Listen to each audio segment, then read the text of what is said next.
አንድ ፊደል ቢጎድል በዊልቸር ነው የምትሄዱት፣ አካለ ስንኩል ነው የምትሆኑት። አቤት እግዚአብሔር ስራው ይደንቃል። በኋላ የእስራኤል ሳይንቲስቶች በጣም በረቀቀ መሳሪያ ዲኤንኤን ሲመለከቱት ያንተም ውስጥ እኔም ውስጥ አንቺም ውስጥ 4 ክፍሎች አሉ። ሥላሴ ሰውም በአርአያቸው በአምሳላቸው ፈጥረውታል። አልፈጠሩትም?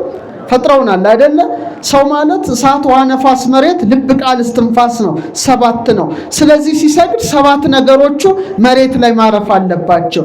የመጀመሪያ ምኖቹ ናቸው? 2ቱ። ይሄ የብዙ ቃል ነው ወይስ የአንድ ቃል ነው? አቤቱ የስንት ቃል ነው? የአንድ ነው አይደለ? ባሪያህንስ የአንድ ነው። አትለፈኝስ አንድ ነው። ከዛ ደግሞ ውሃ ይምጣላችሁ፣ እግራችሁን ታጠቡ፣ እህል ጥቂት ምግብ ይቅረብላችሁ። ምንድነው? የሶስትነት ምሳሌ ነው። እና አንድነት ሶስትነትን የተናገረው ማለት ነው። አብ ይባላል እንጂ ወልድ መንፈስ ቅዱስ አይባልም።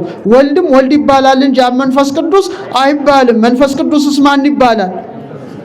አብ ወልድ ይባላል አይባልም። ስማቸው የማይፋለስ የማይተባበር ነው። በአካል ስንት ናቸው? ስለዚህ አብ ቢወልድ ቢያሰርጽ እንጂ እንደ ወልድ አይወለድም፣ እንደ መንፈስ ቅዱስ አይሰርጽም። ወልድም ቢወለድ እንጂ እንደ አብ አይወልድም አያሰርጽም፣ እንደ መንፈስ ቅዱስ አይሰርጽም። መንፈስ ቅዱስም ቢሰርጽ እንጂ እንደ አብ አይወልድም አያሰርጽም፣ እንደ ወልድ። ስለዚህ ሥላሴ በአርአያቸው በአምሳላቸው የገነቡት ደግሞ ማን ነው? አንተ፣ እኔ፣ አንቺ ነን። ደስ ይበላችሁ፣ እኛ የሥላሴ አርአያ ነን። አብርሃም አለ ሥላሴን ያስጠለለብሽ ድርስ የተባልሽ እንጨት አንቺ ነሽ ይላል። አብርሃም ምንን ያስጠለለብሽ? አንቲ ውእቱ ዘነበርኪ ጥቀ ሃይመት ዘብኪ አጽለሉ ሰለስቱ አጋዕዝት። 3ቱ ጌቶች ባንቺ የተጠለሉብሽ አብርሃም የተመለከተሽ ዛፍ አንቺ ነሽ ይላታል። እሷ ማን ትሆን? ከርሰ ድንግል አብዮተ ለዓለም አየራት። የድንግል ማርያም ማህፀን ከአየራት በለጠ። ወተሰብሐ እምሱራፌል ወኪሩቤል፣ በኪሩቤል በሱራፌል ዘንድ ተመሰገነ። ከርሰ ድንግል ኮነ ታቦቶ ማኅደረ ለእግዚአብሔር አዶናይ። ነፍሳ ልጅ ራሱ እንቁላል ነው የሚመስል፣ ደስ ይላል። ስጋ ነፍስ መንፈስ አለን። እንደ ቅኔ ማኅሌት፣ እንደ ቅድስትና፣ እንደምን እንደ መቅደስ። አሁን ትልቁን ነገር ልንገራችሁ። አያችሁ ሴቶች ታስተውሉ፣ ሚስቶች በደንብ አድርጋችሁ አስተውሉ። ባል ከትልቅ ሰው ጋር እየተነጋገረ እያለ ሚስቶች ክልፍልፍ ብለው መጥተው መበጥበጥ የለባቸው። ማለት ቦታ አለው ለሁሉም። ምን አለው? ነገር ለሁሉ ምን አለው? ቦታ አለው ማለት ነው። ስለዚህ ዛሬ 6 ሰዓት ላይ ለጸሎት እንነሳለን። 6 ሰዓት ከቀኑ። ለምን? 4ኛውና ትልቁ ምስጢር ግን ይሄ አይደለም። ይሄን ስትሰሙ በጣም ትደነቃላችሁ። ቀትር ላይ 6 ሰዓት ላይ ሄላቲዮ አስተራዮ እግዚአብሔር ለአብርሃም በሀበ ዕፀ መምሬ ዘይነብር ሀበ ሆታ ይመት ቀትረ። ቀትር ላይ 6 ሰዓት ላይ መምሬ በምትባል በአድባር ዛፍ ስር ተቀምጦ ሳለ በድንኳኑ ደጃፍ ሳለ እግዚአብሔር ለአብርሃም ተገለጠለት። ኦሪት ዘፍጥረት ምዕራፍ 18 ቁጥር 1። ለእግዚአብሔር ቸርነትና ለእግዚአብሔር ቅዱስ ፈቃድ እጥር ምጥን ላለች ደቂቃ የዕለቱን በዓል እንማራለን። የምስጢር ባለቤት እግዚአብሔር አምላካችን፣ እግዚአብሔር ንጉሳችን፣ እግዚአብሔር ሕይወታችን ምስጢሩን ጥበቡን እንዲገልጥልን ቅዱስ ፈቃድ ይሁንልን። በእውነት ዛሬ ታላቅ ኮከብ የሆነ የሃይማኖት አባት የሆነ አበብዙሃን የሆነ በእግዚአብሔር የታመነ የታላቁ አብርሃም በዓል ነው። በተለይ ደግሞ በአብርሃም ቤት ስሉስ ቅዱስ አብ ወልድ መንፈስ ቅዱስ መግባታቸው በስፋት የሚነገርበት ዕለት ነውና አስቀድሜ ጥቂት ስለ አብርሃም ቀጥሎ ስለ በዓሉ በመናገር እንደ እግዚአብሔር ቸርነት ትምህርቱን እንቋጫለን። እግዚአብሔር አምላክ ምስጢሩን ጥበቡን ለሁላችንም ይግለጥልን። የታላቁ አብርሃም ታሪክ በ3 ታላላቅ መጻሕፍት ላይ ተጽፏል። አንደኛው በኦሪት ዘፍጥረት ላይ ነው። ሁለተኛው በመጽሐፈ ኩፋሌ ነው። ሶስተኛው ያሻር በሚባለው በነ ኢያሱ መጽሐፍ የተጠቀሰው መጽሐፍ ላይ በ3ቱ መጻሕፍት ላይ የታላቁ አብርሃም ታሪክ ተጽፏል። ዘፍጥረት ላይ የተጠቀሰው ኩፋሌ ላይ አልተጠቀሰም። ኩፋሌ ላይ ያለው ደግሞ ያሻር ላይ የለምና 3ቱ መጻሕፍት የአብርሃምን ታሪክ በምልአት አንዱ የጎደለውን አንዱ እየመላ ጽፏልና ጥቂት ስለ አብርሃም ከነዚህ ቅዱሳት መጻሕፍት ላይ የተጻፈውን በተወሰነ መልኩ ነግራቸዋለሁ። ታላቁ አብርሃም የታራ ልጅ ሲሆን በእውነት በተወለደ ጊዜ ታላቅ ራእይ ታየ ይላል። ይኸውም በዘመኑ በከለዳውያን የነበሩ ፈላስፎች ታራን ሊጠይቁት ሄደው ነበረ። እጅግ ደስ አላቸው። ታራ ወንድ ልጅ አገኘ ብለው በእውነት ከሱ ጋር ተጋብዘው ሲወጡ ቀና ብለው ሰማይን መመርመር ጀመሩ። በዘመኑ ሰማይን የመመርመር ሰማይን የማየት ፍልስፍና ነበረና አንድ ትልቅ የአጥቢያ ኮከብ ከሰማይ ሲወጣ ምሽት ላይ ይመለከታሉ።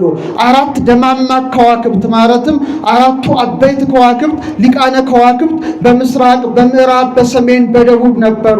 ያ ታላቁ ኮከብ፣ ያ የአጥቢያው ኮከብ፣ ያ የምሽቱ ኮከብ ወጥቶ 4ቱን ከዋክብት ሲውጣቸው በውስጡ ሲያስገባቸው ይመለከታሉ። ይህንንም ሄደው በጊዜው ንጉሥ ለነበረው ለናምሩድ ይነግሩታል። ምንድነው ትርጓሜው ይላቸዋል። ዛሬ ታራ ልጅ ወለደ፣ ከሱ ቤት ስንወጣ ይህን ድንቅ ነገር በሰማይ ተመለከትን።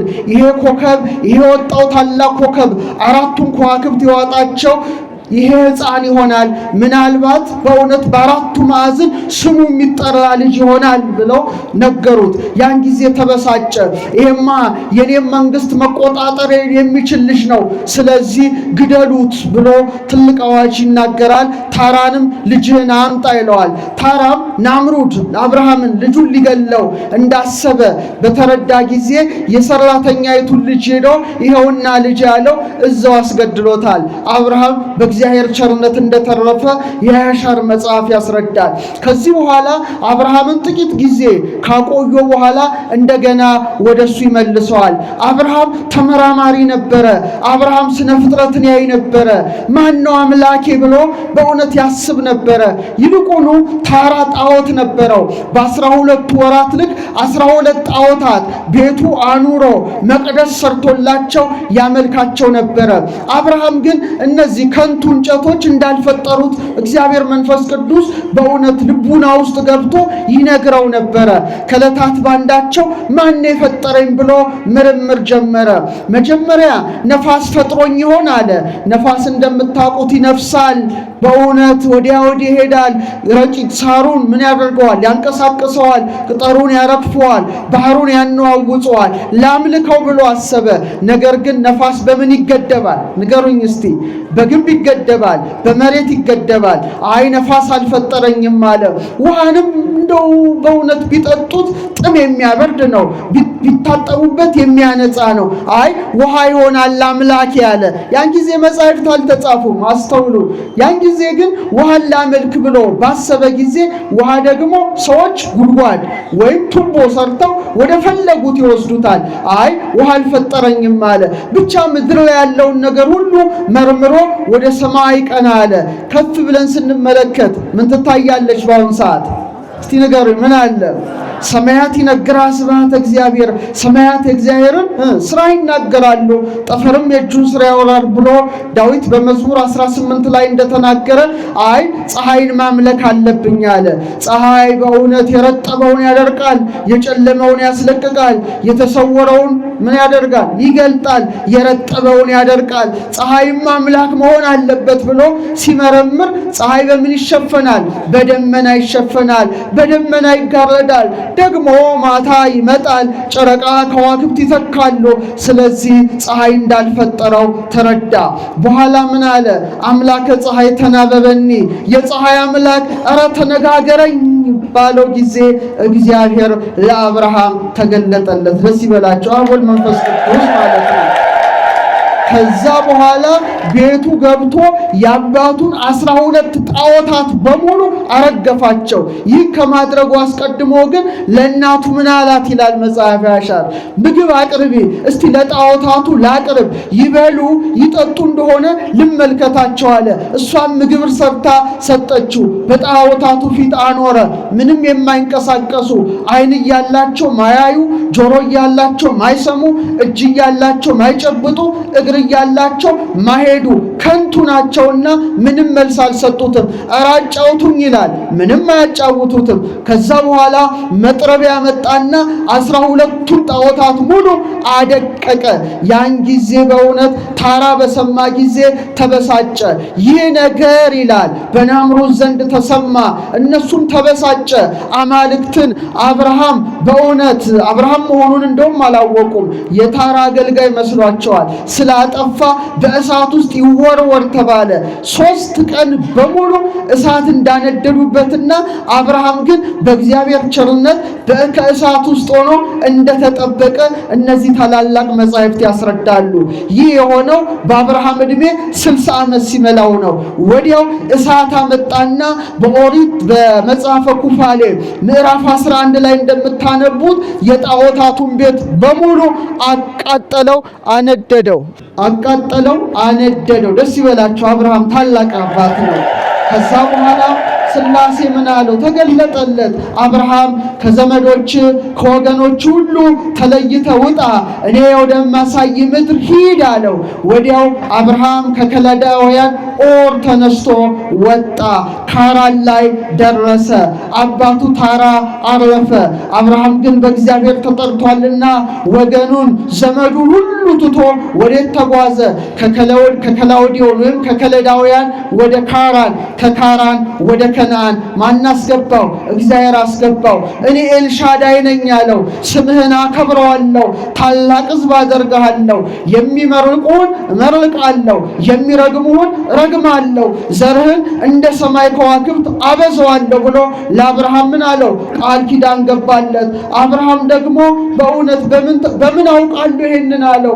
እያውር ነው ንብረቴን የሚወርሰኝ አለው። ውእቱ ሰየወረሰከ፣ እሱ አይወርስም።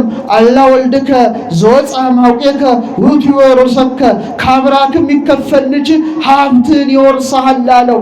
ለዚያ ምልክት ሊሆን የግዝረት ሕግ ለአባታችን ለአብርሃም ሰጠው። አብርሃምም በ99 ዓመቱ በ8ኛው ቀን ግዝረትን አከናወነ። በስንተኛው ቀን ንገሩን? በስንተኛው ቀን? አብርሃም 99 ዓመቱ ነው። ሌሎቹ ግን በ8 ቀናቸው እንዲገዘሩ ታላቅ ምልክትን ለአብርሃም ይሰጠዋል። ይሄ በጣም ትልቅ ምስጢር አለው። በኋላ ነግራቸዋለሁ። ታዲያ አባታችን አብርሃም እንግዳ መቀበል ልማዱ ነው፣ ሰው ወዳጅ ነውና በእውነት በኦሪት ዘፍጥረት ምዕራፍ 18 ላይ እንደምታነቡት በድንኳኑ ደጃፍ ተቀምጦ ሳለ ይላል እንግዳ ናፍቆ ነው። ልክ ቀትር 6 ሰዓት ሲሆን አስቡት የፀሐዩን ግለት ሰው በሚተኛበት ሰዓት አብርሃም በድንኳኑ ደጃፍ ተቀምጦ እንግዳን በሚጠባበቅበት ሰዓት ማን ተገለጠለት? እግዚአብሔር ተገለጠለት። በእውነት በጣም ይገርማል። የተገለጠለት ሰዓት ስንት ሰዓት ነው? ቀትር ነው። ቀትር ምን ማለት ነው? እስቲ ንገሩኝ፣ ምን ማለት ነው? ቀትር ምንድነው? 6 ሰዓት ነው። ለምንድነው 6 ሰዓት ሥላሴ ለአብርሃም የተገለጡለት? በጣም ማስተዋል ያስፈልጋል። በመጽሐፍ ቅዱስ ላይ ሰዓቶች በሚጠቀሱበት ጊዜ ትልቅ ምሳሌ፣ ትልቅ ምስጢር ስላለ ነው። ቀትር ላይ ነው፣ 6 ሰዓት ላይ ነው። 6 ሰዓት ላይ ፀሐይ ምን ትሆናለች? ፀሐይ በአናታችን ትክክል ትሆናለች አይደል እንዴ? ጥላ ያጥራል። ፀሐይ በአናት ትክክል በምትሆንበት ሰዓት እውነተኛው ፀሐይ ማን ተገለጠለት?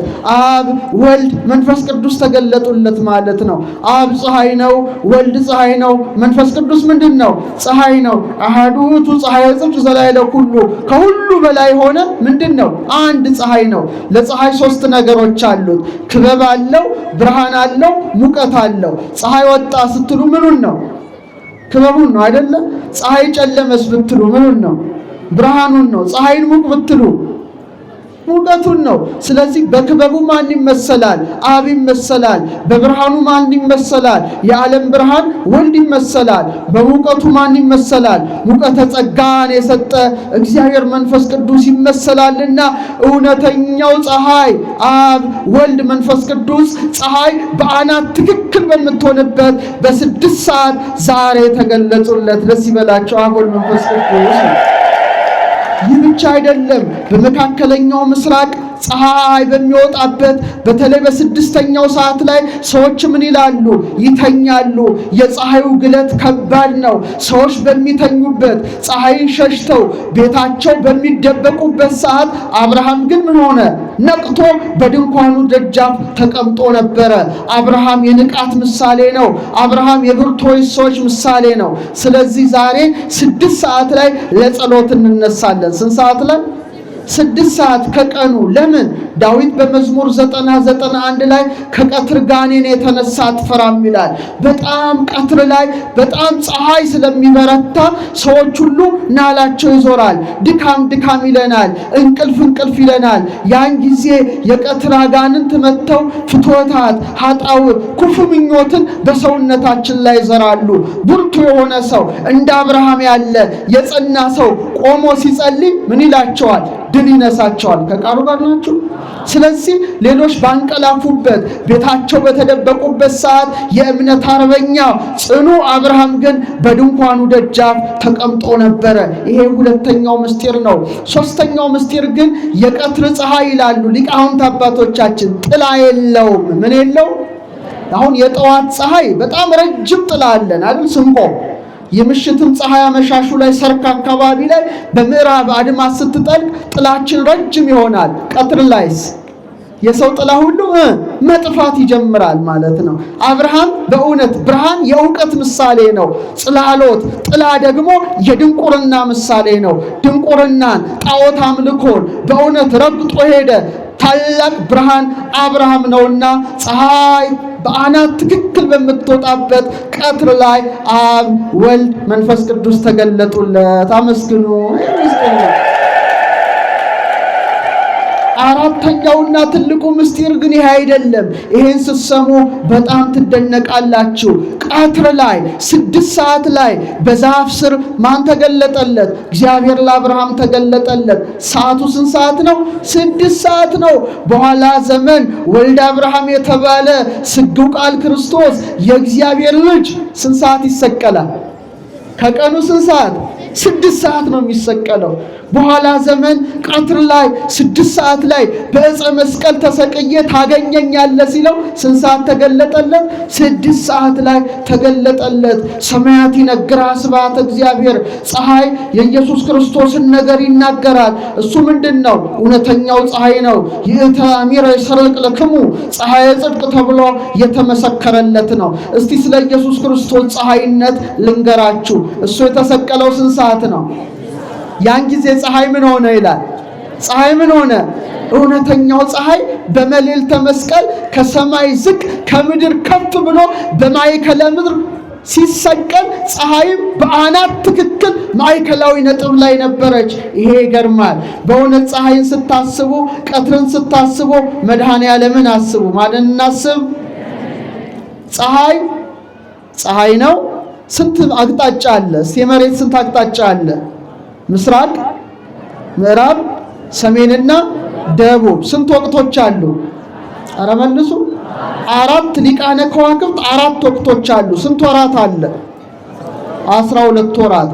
እኔ እንግዲህ አስትሮኖሚም ውስጥ ያለው ሰው ስለሆንኩኝ ኤክሊፕቲክ የሚባል ወይም ፍኖተ ፀሐይ የሚባል አለ። ቀና ብለን ስንመለከት ፀሐይ በየወሩ 12 መናዝል መገብታ አውራ አቋርጣ ትሄዳለች። ቁጥራቸው ስንት ነው? ድገሙ። ስንት ነው? 12 ናቸው። አሁን ይሄን ስታስቡ በጣም ትደነቃላችሁ። ለምን? እውነተኛውን ፀሐይ ክርስቶስን ታስባላችሁ። ምስራቋ ማን ትመስላችኋለች? ድንግል ማርያም ናት አይደለ? ፀሐዩ ማን ነው? ኢየሱስ ክርስቶስ ነው። ልክ እንደ 4ቱ ሊቃነ ከዋክብት ስንት ወንጌላውያንን መረጠ? 4። ማቴዎስ፣ ማርቆስ፣ ሉቃስና ዮሐንስ። ልክ እንደ 12ቱ ከዋክብት ስንት ሐዋርያት መረጠ? 12ቱ መንፈሳውያን ከዋክብት ሐዋርያትን መረጠ። ቀትር የሚገርም ሰዓት ነው። በወንጌል ላይ ስታነቡ ልክ 6 ሰዓት ማንን አነጋገረ? ሳምራዊቷን ሴት ትዝ ይላችኋል። በዮሐንስ ወንጌል ምዕራፍ 4 የሕይወት ውሃ ኢየሱስ ክርስቶስ ያችን የሳምራዊቷን ሴት ልክ ቀትር ላይ ነው ያገኛት። ቀትር ብዙ ምስጢር አለው ማለት ነው።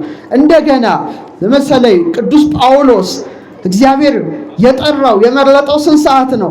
ልክ ከቀኑ 6 ሰዓት ሲሆን ነው ብርሃን ከሰማይ እየወረደለት ደማስቆ ላይ እያለ። ከቃሉ ጋር ናቸው። ይሄ የሐዋርያት ሥራ ምዕራፍ 22 ላይ ማንበብ ትችላላችሁ። እንደገና የሐዋርያት ሥራ ምዕራፍ 10 ላይ ልክ ቀትር ላይ ታላቅ ራእይ ለጴጥሮስ ተገለጠለት። ቀና ብሎ ሲያይ ሰፊ መጋረጃ በአራቱ ማዕዘን ተይዛ ስትወርድ ተመለከተ። ማለትም አሕዛብን እንዲያስተምር ሥላሴ መልእክት ላኩለት ማለት ነው። ስንት ሰዓት ላይ? 6 ሰዓት ላይ። እና አብርሃምም ተመሳሳይ ነገር ነው። ልክ 6 ሰዓት በእውነት በድንኳኑ ደጃፍ ተቀምጦ ሳለ ተገለጠለት፣ እግዚአብሔር ተገለጠለት። ወሶባ ላላ አይንቲው አይኑን ቀና አድርጎ ሲመለከት 3 ሰዎችን ተመለከተ ይላል። እነዚህ ማን ናቸው?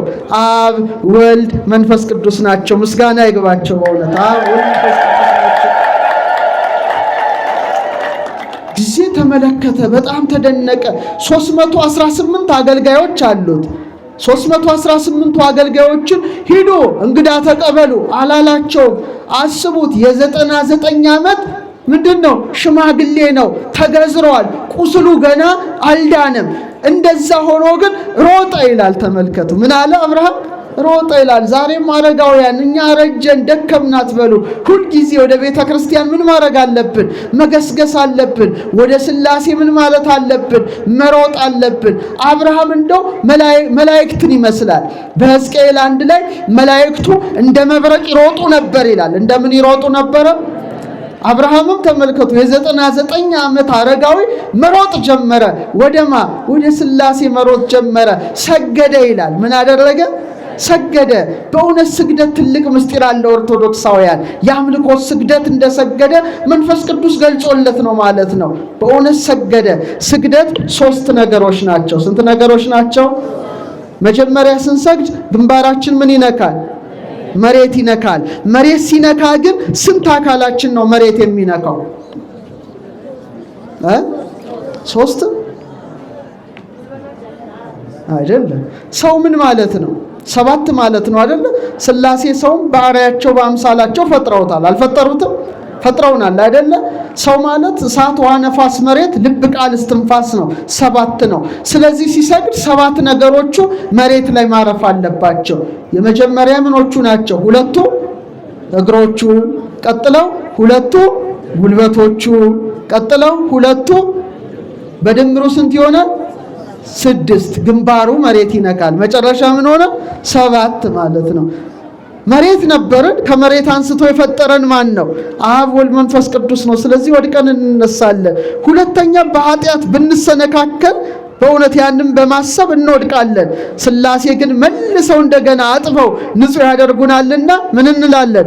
እንነሳለን። እንደገና መሬት እንወድቃለን፣ እንፈርሳለን፣ እንበሰብሳለን በመቃብር ውስጥ። እንደገና ከመሬት ምን እንላለን? እንነሳለን። ሥላሴ ከሞት ያስነሱናል። ደስ ይበላችሁ ሥላሴ።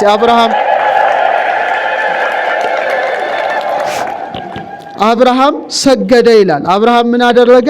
ሰገደ። ለሥላሴ ምስጋናን አቀረበ። ከዛ በኋላ ምን አለ? ናምጽ ለክሙ ማየ፣ ውሃ እናምጣላችሁ አለ። ምን እናምጣላችሁ? እስቲ ውሃ እናምጣላችሁ በሉ እስቲ። ለሥላሴ እኮ ነው ያለው። ውሃ ይምጣላችሁ፣ እግራችሁን ታጠቡ፣ ጥቂት ረፉ ይላቸዋል። ውሃ እናምጣ አለ። ውሃ የጥምቀት ምሳሌ ነው። ውሃ የጸጋ ምሳሌ ነው። ክርስቲያኖች ውሃ የምን ምሳሌ ነው? አብርሃም ለሥላሴ ምንን አቀረበ? ውሃን አቀረበ። በደንብ አድርጋችሁ አስተውሉ። ምንን አቀረበ? ውሃን አቀረበ። እንግዲህ ከ3ቱ አካል አንዱ አካል ማን ነበር እዛ የነበረው? ወልድ ነበር አይደል? ወልድ ነበረ። እሱ ደግሞ በኋላ ዘመን ከጎኑ ምን ፈሰሰ? ውሃ ፈሰሰ ማለት ነው። አብርሃምን እንደገና አጥምቆት በሲኦል ወደ ገነት መልሶታል። እግራችሁን እንጠብ አለ። እግራችሁን ምን እንበል? እንጠብ አለ። ናምጽ ለክሙ ማየ ወንጽብ እገሪክሙ፣ እግራችሁን እንጠብ አለ። በኋላ ዘመን ደግሞ ራሱ ለአብርሃም የተገለጠለት ፈጣሪ ምንን አጠበ? የደቀ መዛሙርቱን ምን አጠበ? እግራቸውን አጠበ። አብርሃም እንኳን ውሃ እናምጣላችሁ ነው ያለው። ኢየሱስ ክርስቶስ ግን ራሱ ነው ውሃ የቀዳው። ራሱ ነው ወገቡን የታጠቀው። የዓለምን ኃጢአት በደሙ ያጠበ ኢየሱስ ክርስቶስ የደቀ መዛሙርቱን እግር አጠበ። አስቀድሞ ግን አብርሃም ራሱ አጥቦታል። ክብር ለአብርሃም ይሁን። ሆነ ክብር ለአብርሃም ይሁን። ጥቂት ውሃ እናምጣላችሁ፣ ከዛ በኋላ እግራችሁን እንጠብ ካለ በኋላ ጥቂት ምግብ ይምጣላችሁ፣ ልባችሁን ደግፉ ይላል። ምን ይምጣላችሁ? እስቲ ተመልከቱ። አቤቱ በፊትህ ሞገስን አግኝቼ እንደሆነ ባሪያህን አትለፈኝ አለ። ይሄ የብዙ ቃል ነው ወይስ የአንድ ቃል ነው? አቤቱ የስንት ቃል ነው? የአንድ ነው አይደለ? ባሪያህንስ የአንድ ነው። አትለፈኝስ አንድ ነው። ከዛ ደግሞ ውሃ ይምጣላችሁ፣ እግራችሁን ታጠቡ፣ እህል ጥቂት ምግብ ይቅረብላችሁ። ምንድን ነው? የሶስትነት ምሳሌ ነው። እና አንድነት ሶስትነት ነው የተናገረው ማለት ነው። ልባችሁን ደግፉ፣ ጥቂት ህብስት። አብርሃም ምን ያህል ደግ መሆኑን ተመልከቱ። ጥቂት ምግብ ይምጣላችሁ፣ ጥቂት ህብስት ይምጣላችሁ ብሎ 3 መስፈሪያ ዶቄት፣ እንደገና ደግሞ ያማረ የተወደደ በሬ ነው የጣለላቸው። ለስላሴ ማለት ነው። አያችሁ፣ ደግ ሰው ብዙ ስራ ሰርቶ ጥቂት ማለት ይወዳል። አብርሃም የደጎች ምሳሌ ሲሆን ጥቂት ምግብ እናምጣላችሁ፣ ከዚህ ዛፍ በታች ረፉ አለ። በጣም ይገርማል። ያቺ ዛፍ ማን ትመስላቸዋለች? ለጊዜው ስላሴ የተጠለሉባት ናት። ፍጻሜዋ ግን ዛፏ በድንግል ማርያም ተመስላለች። በማን ተመስላለች? ታላቁ ሊቅ አባ ጊዮርጊስ ዘጋስጫ ዛሬ ረፍቱ ነው፣ በረከቱ ይደርብን። አንቲ ውእቱ ጸድር ዘለ አብርሃም በርእሳኒሁ ዘብኪ አጽለለ እግዚአብሔር በስላሴሁ። አብርሃም አለ ስላሴን ያስጠለለብሽ ድርስ የተባልሽ እንጨት አንቺ ነሽ ይላል። አብርሃም ምንን ያስጠለለብሽ? አንቲ ውእቱ ዘነበርኪ ጥቀ ሃይመት ዘብኪ አጽለሉ ሰለስቱ አጋዕዝት። 3ቱ ጌቶች በአንቺ የተጠለሉብሽ አብርሃም የተመለከተሽ ዛፍ አንቺ ነሽ ይላታል። እሷ ማን ትሆን? በዛች ዛፍ ማን ተጠለሉ? አረ መልሱ። ስላሴ እንደተጠለሉ ድንግል ማርያም ምን ሆነች? ማኅደረ ስሉስ ቅዱስ ሆነች አይደለ? መንፈስ ቅዱስ በአንቺ ላይ ይመጣል፣ የልዑል ኃይል ይጸልልሻል። ስለዚህ ካንቺ የሚወለደው ቅዱስ ነው፣ የልዑል እግዚአብሔር ልጅ ይባላል። አመስግኗት እችን ዛፍ። ለጊዜው አብርሃም ነው የአብርሃም ዛፍ በኋላ በድንግል ማርያም ተመሰለች። ስለዚህ ድንግል ማርያም ሰማይና ምድር የማይችለውን አምላክ በማህፀኗ በመሸከሟ ከርሰ ድንግል አብዮተ ለዓለም አየራት። የድንግል ማርያም ማህፀን ከአየራት በለጠ። ወተሰብሐ እምሱራፌል ወኪሩቤል፣ በኪሩቤል በሱራፌል ዘንድ ተመሰገነ። ከርሰ ድንግል ኮነ ታቦቶ ማኅደረ ለእግዚአብሔር አዶናይ። የድንግል ማርያም ማህፀን አዶናይ ለተባለ ለእግዚአብሔር ማደሪያውን ሆነ ተባለላት። እመቤታችን የሥላሴ ማደሪያ። ለጊዜው በአብርሃም በእውነት በተመለከታት ዛፍ ስር ሥላሴ ተጠለሉ። ፍጻሜው ግን ድንግል ማርያም ከሦስቱ አካል አንዱ አካል እግዚአብሔር ወልድን በማህፀኗ ምን አለችው? አረ ንገሩኝ፣ እንዴት ተሸከመችው? ይገርማል እኮ። እግዚአብሔር የት ነው ያለው? አባታችን ሆይ ምድር ላይ የለም ማለት ነው። ምድር ከሰማይ ከፍ እንዳለ እግዚአብሔር ምንድን ነው? ልዑል መሆኑን መመስከር እንጂ ከጽርሐ አርያም በላይ ርዝመቱ፣ ከበርባሮስ በታች ጥልቀቱ፣ ከምስራቅ እስከ ምዕራብ፣ ከሰሜን እስከ ደቡብ ርዝመቱ፣ ከአድማስ እስከ ናጌብ ስፋቱ አይባልም። እግዚአብሔር ቦታ አጣ። ሰማይ ምኔ ነው አለ። አረ መልሱ። ዙፋኔ። ምድር ምኔ ናት? ለኔ ምን አይነት ቤት ትሰራላችሁ አለ። በዛች ትንሽ ዛፍ የተገኘ እግዚአብሔር። ሰማይ ዙፋኔ ነው፣ ምድር የእግሬ ለካ እግዚአብሔር አንድ ሰማይ አንዲት ምድር ነበረችው። እሷ ማን ትሆን? ድንግል ናት። ሰማይ ዙፋኔ ነው እንዳለ ማኅፀኗን እንደ ዙፋን አድርጎ 9 ወር ከ5 ቀን ተቀመጠ። ምድር የእግሬ መረገጫ ናት እንዳለ ዳግሚት ምድር ሆና 9 ወር ከ5 ቀን እግሩ ተረገጣት። ክብር ይግባት የአብርሃም ዛፍ ድንግል ማርያም። ልባችሁን ደግፉ አለ። ልብን የሚደግፉ ሥላሴን ልባችሁን ደግፉ፣ እንደወደድክ አድርግ አሉት። አብርሃም ሮጠ ይላል። ሳራ ጋር በፍጥነት ሄደ። አቤት አገልግሎት! አብርሃም ጋር ይታይ እንጂ ሮጦ ተቀበለ። እንደገና ሳራ ጋር ሄድና ምን አለ? 3 መስፈሪያ ዶቄት ህብስት አድርገሽ ጋግሪ ይላል። ስንት መስፈሪያ? ሴቶች ታውቃላችሁ፣ 3 የምን ይመስላችኋል? የሶስትነት ነው። ህብስቱስ ንገሩኝ እንጂ የአንድነት ምሳሌ ነበረ። ከዛ በኋላ ደግሞ እንደገና ይሮጣል። ሮጦ አገልጋዩን ጥሩ ሆነ በቃ በጣም ታናሽ ነውር ነቀፋ የሌለበት ጥጃ እንዲያዘጋጅ ያደርገዋል እና ፈጥኖ ያሰናዳ ነበር ይላል። ከዛ ለሥላሴ አቀረበላቸው። በግዕዙ ምን ይላል? ወተት ማር አቀረበላቸው ይላል። ምን አቀረበላቸው? ለጊዜው ሥላሴ ደስ ይበለው ብለው ተቀብለውታል። ግን በሉ ሲባል ሥላሴ ምግብ ይፈልጋሉ ማለት አይደለም። እሳት ቅቤ በላ ማለት ነው። እሳት ያነዳል እንጂ ምንም ነገር አያደርግም። መላእክት ሎጥ ቤት በሉ የተባሉት፣ ሩፋኤል ጦቢት ቤት በላ የተባለው መንፈስ ነው። እግዚአብሔር መንፈስ ነው። እየሰማችሁ ነው። በኋላ ዘመን ግን ከሦስቱ አካል አንዱ አካል እግዚአብሔር ወልድ ሥጋን ተዋህዶ ከኛ ጋር ምን ሆነ? በላ ጠጣ፣ ሥጋን ተዋህዷልና። እየሰማችሁ ነው ኦርቶዶክሳውያን። እና ሥላሴም እንደወደድክ አድርግ አሉት። አብርሃምም ይህን አደረገ። ለጊዜው አደረገ፣ ፍጻሜው ግን ወተት የወንጌል ማር የኦሪት ምሳሌ ሆና ተገልጣለችና ኦሪትን ወንጌልን የሰራ ማን ነው? እግዚአብሔር አምላክ ነው። ክብር ምስጋና ለስሙ። ከዛ በኋላ ሳራ ወዴት ናት አሉ ሥላሴ። አሁን ትልቁ ነገር መጣ። ሳራ ወዴት ናት አሉ። አሁን ሥላሴ ሳራ ያለችበት ጠፍቷቸው አይደለም። አይቲ ያሎ ከአዳም ወዴት ነህ አላለም? እግዚአብሔር ያለበት ጠፍቶት ነው እንዴ? አይደለም። ከዚህ በኋላ ለሳራ ታላቅ ብስራት ሊነገራት ነው። የ90 ዓመት ሴት ማህፀኗ ሊከፈት ነው። አስቀድሞ አብርሃምን ወደ አብርሃም እንደለወጠ የሳራንም ስም የለወጠ እግዚአብሔር ሳራ ወዴት አለች አሉ ሥላሴ። ከድንኳኗ ውስጥ ናት አለ። ከምኗ ውስጥ ናት? አያችሁ ሴቶች ታስተውሉ፣ ሚስቶች በደንብ አድርጋችሁ አስተውሉ። ባል ከትልቅ ሰው ጋር እየተነጋገረ እያለ ሚስቶች ክልፍልፍ ብለው መጥተው መበጥበጥ የለባቸው ማለት ቦታ አለው። ለሁሉም ምን አለው? ንገሩኝ። ለሁሉም ምን አለው? ቦታ አለው ማለት ነው። እና ሳራ ድንኳኗ ውስጥ ናት አለ። ምን አሉ አብርሃም ሥላሴ?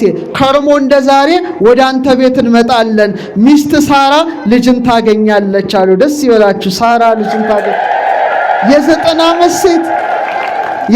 ዓመት ሴት ሚስት ሳራ ለጊዜው እንደዚህ ነው ያለው። ፍጻሜው ግን ከርሞ ያለው ዓመተ ሥጋዌ ነው። ሥጋን ለመዋሃድ እመጣለሁ ከቅድስት ድንግል። እቺስ መካኒቱ ሳራ ናት። ድንግል ከሆነችው ለመወለድ እመጣለሁ። ወትረክብ ሳራ ወልደ፣ ሳራ ወንጌል ምእመናንን ታስገኛለች ብሎ ቃል ኪዳን ሲገባለት ነበረ። ሳራ ይህን ሰምታ ወሳቀት ይላል፣ በልቧ ሳቀች ይላል። በልቧ ምን አለች? ሳቀች። ምን ታሳቃለ ሳራ? ሳራ ለምን ትስቃለች አሉ ሥላሴ። እሷ ደግሞ ምን አለች? እግዚእ ልህቀ ጌታዬ አብርሃም አለ አረጀ፣ አርጅቷል። ጌታዬ ነው የምትለው። አያችሁ፣ ጌታዬ ወአነ ልህቁ፣ እኔም አርጅቻለሁ እንጂ ሳቁ አልሳኩም ብላ ጸጥ ብላለችና ይህ ተስፋ በዛሬው ዕለት ለደጉ አብርሃም ተሰጠ። ይስሐቅ ተወለደ። የመቶ ዓመቷ አብርሃም የ90 ዓመቷ ሴት ሳራ በሥላሴ ብስራት በእውነት ይስሐቅን አገኙ። ይስሐቅ ማለት ምን ማለት ነው? ይስሐቅ ነው። ይፍነክነክ ነው። ይደሰት ነው። ዛሬ በአብርሃምና በሳራ ቤት ደስታ የመላበት ስሉስ ቅዱስ ደስታን የሰጡበት ዕለት ነውና በቤታችሁ፣ በኑሯችሁ፣ በስራችሁ ሥላሴ ደስ ያሰኟችሁ። ይመናል ደስ ያሰኟችሁ። ደስታ ከሥላሴ ብቻ ነው የሚገኘው። ስለዚህ ቤተ ክርስቲያናችን ሁልጊዜ ምስጢረ ሥላሴን ለልጆቿ ታስተምራለች። መቅድመ ኩሉ ንሰብክ ሥላሴ ሩየ ወቅዱሰ ዘውእቶሙ አብ ወወልድ ወመንፈስ ቅዱስ። ከሁሉም አስቀድመን በአካል 3፣ በአካል በስም በግብር 3፣ በጌትነት ግን ስንት? አንድ የሆነውን ሦስትነትን እንሰብካለን። ይኸውም አብ ወልድ መንፈስ ቅዱስ ናቸው እንዳለ በእውነት ኦርቶዶክሳውያን መጀመሪያ ማወቅ ያለብን ስለማን ነው? ስለ ሥላሴ። እስቲ በሉ ድገሙት። ሥላሴ ስንት ናቸው? ቶሎ ሦስትም። ሦስትነታቸው በምንድን ነው? በስም 3 ናቸው። ማን ይባላሉ? በጣም ጎበዞች። አብ ወልድ መንፈስ ቅዱስ። አብ ይባላል እንጂ ወልድ መንፈስ ቅዱስ አይባልም። ወልድም ወልድ ይባላል እንጂ አብ መንፈስ ቅዱስ አይባልም። መንፈስ ቅዱስስ ማን ይባላል? አብ ወልድ ይባላል አይባልም። ስማቸው የማይፋለስ የማይተባበር ነው። በአካል ስንት ናቸው? ፍጹም አካል ፍጹም ገጽ ፍጹም መልክ ለአብ ለወልድም ለመንፈስ ቅዱስም አለው። ዮርዳኖስ ላይ ተመልክታቸዋል። ግን የእግዚአብሔር አካል ምንድነው? ምሉ በኩልሄ ነው። በሁሉ ምን የሆነ ነው? ንገሩኝ። በሁሉ ምን የሆነ ነው? ምሉ ስፉ ረቂቅ ነው። ሁሉን የሚወስን እንጂ የሚወስነው የሌለ ነው። በግብር ስንት ናቸው? ፍጠኑ። 3 ናቸው። ምንድነው? ወላዲ አስራጺ ነው። አባት ነው። ማንን ወልዷል? ማንን አስርጿል? ወልድ ምንድነው? ተወላዲ ነው። ልጅ ነው። ከማን ተወልዷል? በጣም ጎበዞች። መንፈስ ቅዱስ ምንድነው? ከማን ሰርጿል? ስለዚህ አብ ቢወልድ ቢያሰርጽ እንጂ እንደ ወልድ አይወለድም፣ እንደ መንፈስ ቅዱስ አይሰርጽም። ወልድም ቢወለድ እንጂ እንደ አብ አይወልድም አያሰርጽም፣ እንደ መንፈስ ቅዱስ አይሰርጽም። መንፈስ ቅዱስም ቢሰርጽ እንጂ እንደ አብ አይወልድም አያሰርጽም፣ እንደ ወልድ። ስለዚህ ሥላሴ ባህሪያቸው በአምሳላቸው የገነቡት ደግሞ ማን ነው? አንተ፣ እኔ፣ አንቺ ነን። ደስ ይበላችሁ፣ እኛ የሥላሴ አርያ ነን። በ3 በ4 ደቂቃ ትምህርቱን ስጠቀልለው እስቲ እላያችን ላይ እስቲ የሥላሴን ምስጢር እንመልከት። ደስ ይላል ራስን መመልከት። አሁን ፊታችሁን በመስታወት ስታዩ ደስ እንዲላችሁ እጅግ እንድትደሰቱ ሁሌ ሥላሴን እንድታስቡ የሚያደርግ አንድ ምስጢር ነግራችሁ ነው። ዝግጁ ናችሁ? አቤት ይህን ስትሰሙ እንዴት ደስ እንደሚላችሁ! እንዴት ሰው በሥላሴ አርያና አምሳል እንደተፈጠረ! አቤት የሰው ልጅ ግን ይደንቃል። የሥላሴ ስም ውስጡ እንዳለ ነው የምነግራችሁ። አሁን በደንብ እንድትዘጋጁ። አሁን ሰውን ሥላሴ ሲፈጥሩት ከምድር አፈር አበጁት ይላል። ሕይወትን እስትንፋስ እፍ አሉበት። እኔም አንተም አንቺም።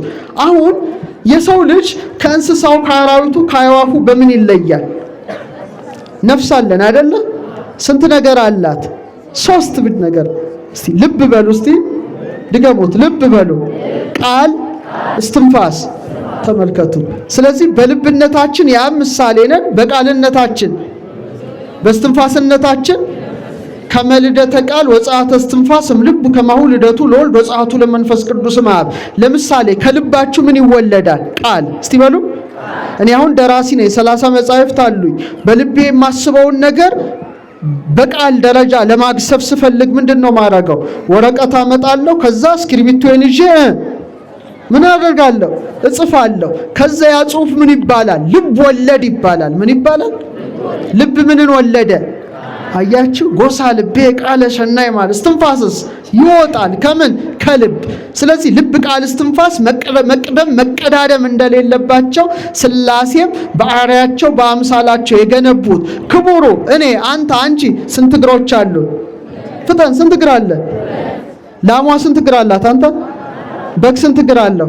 ማሙሽ ፍየል ስንት እግር አለው? ውሻ ስንት እግር አለው? እኛስ? አያችሁ ልዩነቱ እዚህ ላይ ነው። ላሞች ከብቶች ሁሉ መሬት ነው የሚያዩት። የሚግጡትን ሳር የሚጠጡትን ውሃ 4 እግር ነው ያላቸው። ሰው ግን በሥላሴ አርያ ስለተፈጠረ ቀና ብሎ ፀሐይን እያየ እውነተኛውን ፀሐይን አብ ወልድ መንፈስ ቅዱስን ያስባል። ግዙፉን ሰማይ እየተመለከተ ሰማዩ ርስት እንዳለው ያስባል። አያስደስትም? ግን የሥላሴ መቅደስ ስለሆንን። የማን መቅደስ? ይሄ ማን ቤተ ክርስቲያን ነው? እኛስ የማን ቤተ ክርስቲያን መቅደስ ነን? እሺ መቅደስነቱን ልንገራችሁ። ስንት እግር አለን? 2 እግር አለን። 3 ክፍሎች አሉን። ሆድ፣ ዕቃ። ቆይ ሰው 3 ነገር ነው። ስጋ በሉ እስቲ። ነፍስ፣ መንፈስ። በቃ አለቀ። ስጋ፣ ነፍስ፣ መንፈስ። ቤተ ክርስቲያን ስንት ክፍል አላት? በሙሴ ጊዜ አደባባይ ቅድስትና ቅድስተ ቅዱሳን እንዳለው ስጋችን የእግዚአብሔር አደባባይ ነው፣ የሥላሴ። ነፍሳችን የሥላሴ ምንድነው? ቅድስት ነው።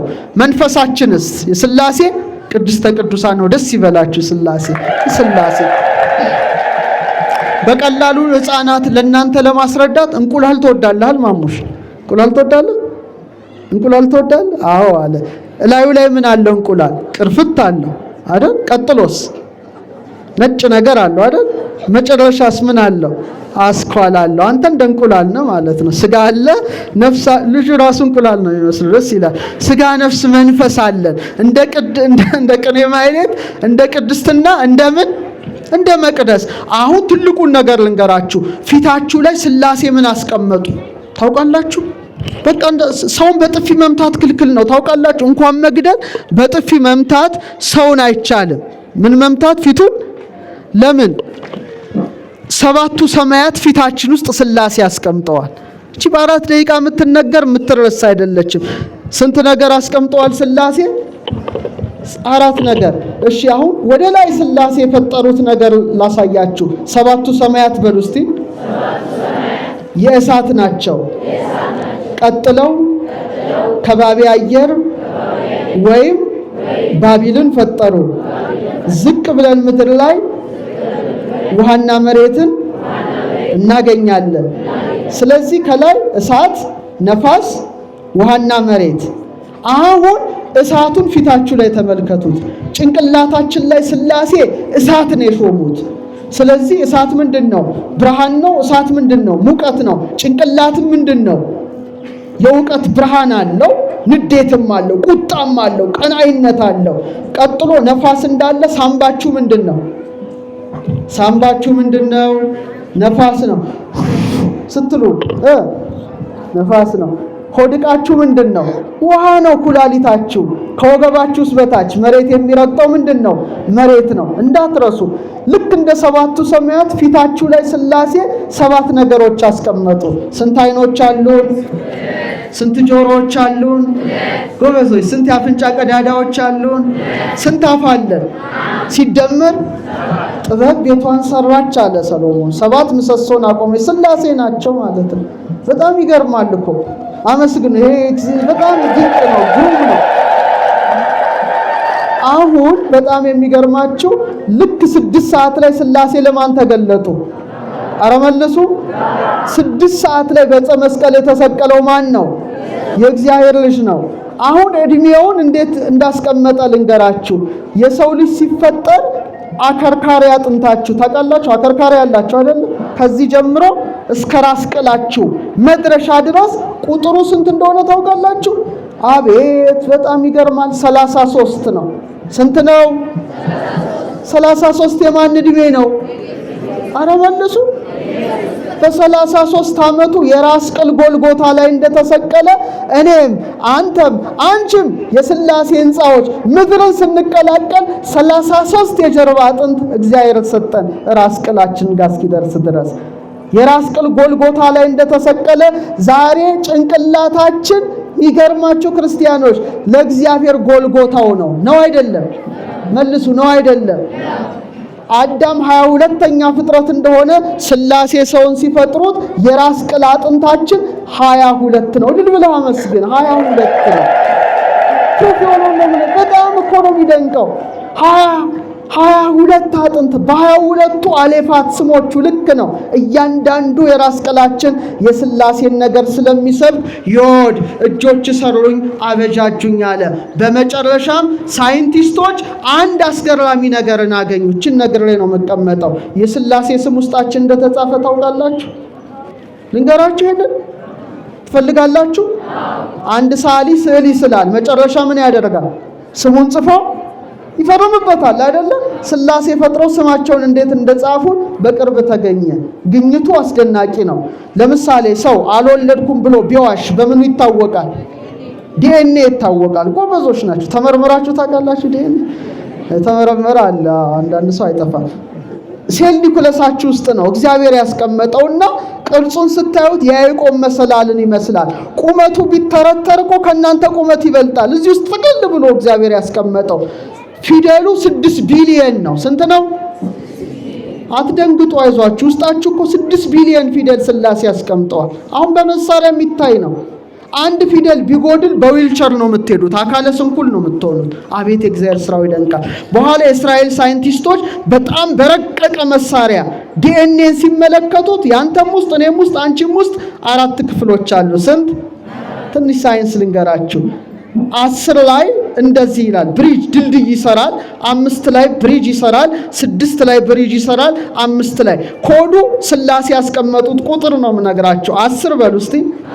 5 6 5 ሳይንቲስቶች ተደነቁ። ምንድነው ሰው ውስጥ ይሄ ቁጥር መገኘቱ ብለው ወዲያው ብሉይ ኪዳን የሚያውቁትን ሰበሰቡ። በጣም ትልቅ ነገር ነው የምነግራቸው።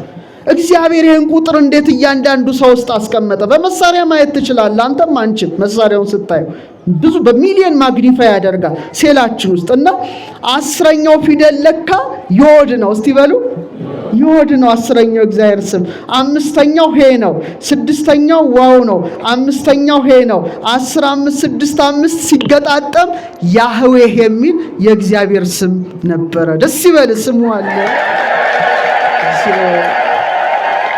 ለሙሴ ነው ስም ማን ነው አለው። ይሄ አሼር ይሄ በእኛ ሊቃውንት 20 ሸራያ ያህዌ ነኝ አለው። ቀዳማዊ ነኝ ዳህራዊ ነኝ ብሎ ለሙሴ የአብርሃም አምላክ የይስሐቅ አምላክ የያዕቆብ አምላክ ያህዌ ነኝ እንዳለ የሃወሃ ያህዌ የሚባል የእግዚአብሔር ህቡ ስሙ እያንዳንዱ ሰው ውስጥ ሥላሴ ያስቀምጠዋል። ደስ ይበላችሁ፣ ደስ ይበላችሁ፣ ደስ ይበላችሁ። ስለዚህ ይሄ ህንጻ በእውነት ያምራል አያምርም? እኔ ይሄን ቤተክርስቲያን ስገባ በቃ ቅድም ቁጭ ብዬ መኪና ውስጥ እንደው አንድ ቤተክርስቲያን አሰብኩኝ። ጎንደር በሉ እስቲ ደብረ ብርሃን ሥላሴ አንድ ደቂቃ ይፈቅዱልኝ? ጎንደር ደብረ ብርሃን ሥላሴ። እስቲ በጣም የሥላሴ ወዳጅ ትዝ ይሉኛል ሁሌ እንደው ሥላሴ ቤተክርስቲያን ስገባ አጼ ኢያሱ አድያም ሰገድ የጻድቁ ዮሐንስ ልጅ ለመጀመሪያ ጊዜ ጎንደር ላይ የሥላሴን መቅደስ ሲሰሩ ስም አጡ። አይ ደብረ ብርሃን ብዬ ልሰይመው አሉ። ምን ብዬ ልሰይመው? ለካ ደግሞ ሰሜን ሸዋ ደብረ ብርሃን ሥላሴ አለ። አይ እዛ ደግሞ ስሙ ተይዞብኛል አሉ። ንጉሥ ናቸው እኮ ስሙን መንጠቅ አላቃታቸው። ወቄት ወርቅ ለሰሜን ሸዋ ላኩ ስሙን ስጡኝ ብለው። አይገርምም?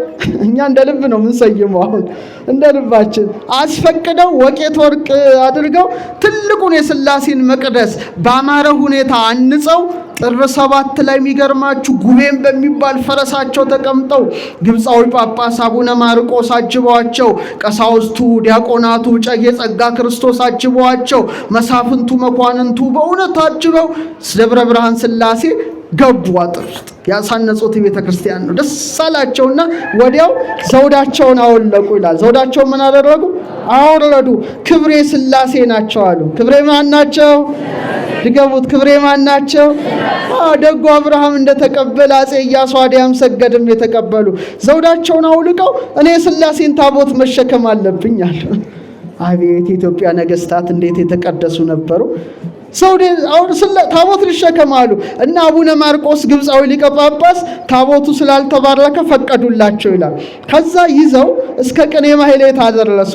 ቅኔ ማህሌቱ ላይ ለእጨጌ ጸጋ ክርስቶስ ሰጧቸው። እጨጌ ጸጋ ክርስቶስ ወደ መቅደሱ አስገብተው በቅብአ ሜሮን ታቦቱ ከበረ። ያን ጊዜ ሊቃውንቱ መወድሱ ሰፊ ነው፣ አሁን ጊዜም የለንም። ህዝቡ ግን ደስ ብሎት እናንተን በሚያግባባው በህዝባዊ ግጥም አቤት ኢያሱን እንዲህ አላቸው። እስቲ አብረን እንበል። ወዴት ሄዶ ኖሯል በሉ እስቲ። ድምጻችሁ ደስ አይልም? ድገሙት። ሰሞነኛ ቄሱ ታቦት ተሸከመ፣ ዘውዱን ጥሎ ኢያሱ የተሸሸገውን የአባቱን ቅስና ኢያሱ ገለጠው፣ ታቦት አነሳና አየነው ኢያሱ ደብረ ብርሃን ቆሞ ልክ እንደ ኪሩቤል ልክ እንደ አብርሃም ሶስቱን ተሸክሞ ሥላሴን ቢሸከም ኢያሱ ገነነ፣ ለአራቱ ኪሩቤል 5ኛ ሆነ ተባለላቸው። እንደዚህ ያሉ ሥላሴን የሚወዱ ነገስታት ኢትዮጵያን መርተዋታል። በእውነት የአብርሃም አምላክ የይስሐቅ አምላክ የያዕቆብ አምላክ አብ ወልድ መንፈስ ቅዱስ እኛንም ያክብረን። ያስተማረን ማን ነው? ሥላሴ። የመከረን ማን ነው? በነፍስ በስጋ አንተ አቡነ ወአንተ ምን የምንለው ሥላሴ ይጠብቁን። እግዚአብሔር ከሁላችን ጋር ይሁን። መልካም በዓል ይሁንላችሁ። ቅዱስ አሐዱ አምላክ። ይህ ሄላቱብ ነው። በዚህ ኦርቶዶክሳዊ ቻናል መዝሙር የሚጠብቀኝ አይተኛ፣ ስብከት፣ ቤተክርስቲያን የምታስተምራቸው 4 ጉባኤያት አሏት። የተለያዩ ክብረ በዓላትን በቀጥታ መከታተል ይችላሉ። ቻናላችንን ሰብስክራይብ በማድረግ አገልግሎቱን ያግዙ።